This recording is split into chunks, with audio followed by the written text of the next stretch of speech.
Hello नमस्कार, कैसे हैं आप सभी को नवरात्रि की बहुत बहुत शुभकामनाएं। हैप्पी नवरात्रि। तो एक्चुअली आज फिर से मैं अपने एक नए अनुभव के साथ आपके सामने हूँ। और मेरे नया अनुभव मेरे अपने परिवार से जुड़े हुए होते हैं, मेरे अपने आसपास की चीज़ों से जुड़े होते हैं, वो आप समझ ही चुके होंगे अभी तक। तो अभी का जो मेरा हाल फिलहाल का अनुभव है वो कल का ही है। एक्चुअली हुआ क्या कि मैं कल अपनी बच्ची और अपने हस्बैंड के साथ नवरात्रि की शॉपिंग करने के लिए गई थी। और शॉपिंग करने के दौरान गाड़ी की पार्किंग को लेके दिक्कत आ रही थी।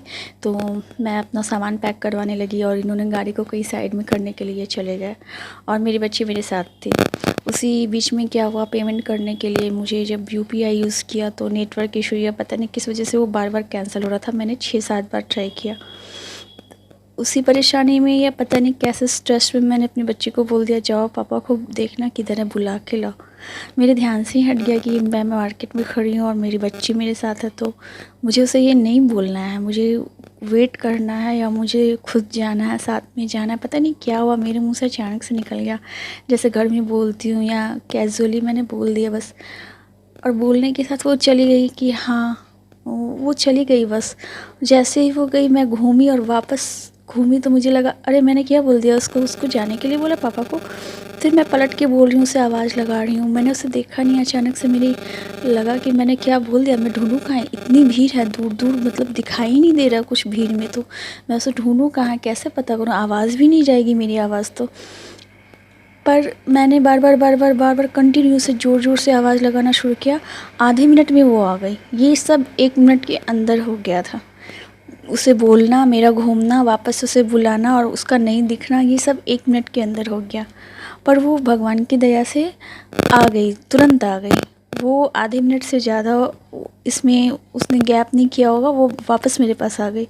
पर इतनी देर में ही मेरी हालत ख़राब हो गई और मुझे अपनी गलती पे इतनी ज़्यादा शर्मिंदगी हो रही थी कि मैंने उसे बोल कैसे दिया, मुझे ध्यान कैसे नहीं रहा कि मैं इतनी भीड़ में उसे कैसे बोल सकती हूँ कि जाओ पापा को बुला के लाओ। मुझे इतनी अपनी लापरवाही पे मुझे इतना गुस्सा आ रहा था और मुझे इतना मुझे रोना आ रहा था।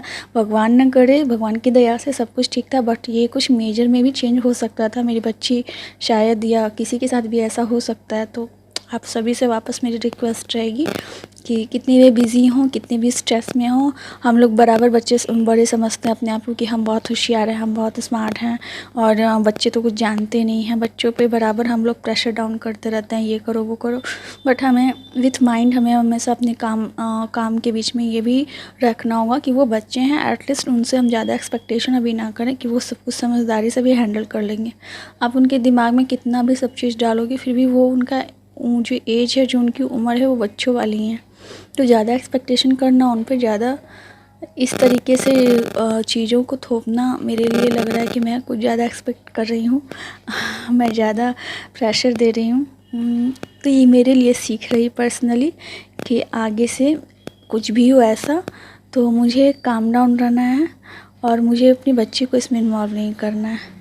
मुझे खुद से हैंडल करना है, मुझे थोड़ा वेट करना है। कोई बात नहीं है, पेमेंट को लेके वो सॉर्ट हो जाता। बट ये चीज़ कुछ दूसरी बात हो सकती थी। भगवान की दया से बहुत बहुत कृपा रही उनकी। बट आपसे भी मेरी रिक्वेस्ट रहेगी कि आप भी इस चीज़ के बारे में सोचिए। हमेशा बच्चों पे चीखना, चिल्लाना, उनको हमेशा कुछ गलत ही बोलना, नेगेटिव ही बोलना, ये सब चीज़ें अब आदतें अपनी बदलनी चाहिए। हमारी जो पेरेंटिंग हुई वो अलग हुई थी, मैं जानती हूँ। बट आज के टाइम के हिसाब से आज की पेरेंटिंग अलग होनी चाहिए। टाइम के साथ सब कुछ बदला है तो इसमें भी बदलाव ज़रूरी है। और हमारे बच्चे जितने हम स्मार्ट थे उससे ज़्यादा स्मार्ट हैं, ये चीज़ आप अपने मन में बिठा लीजिए। वो बच्चे हैं इसीलिए शायद आप उनके साथ बच्चे जैसा ही एक्सपेक्टेशन रखिए और बिहेवियर रखिए।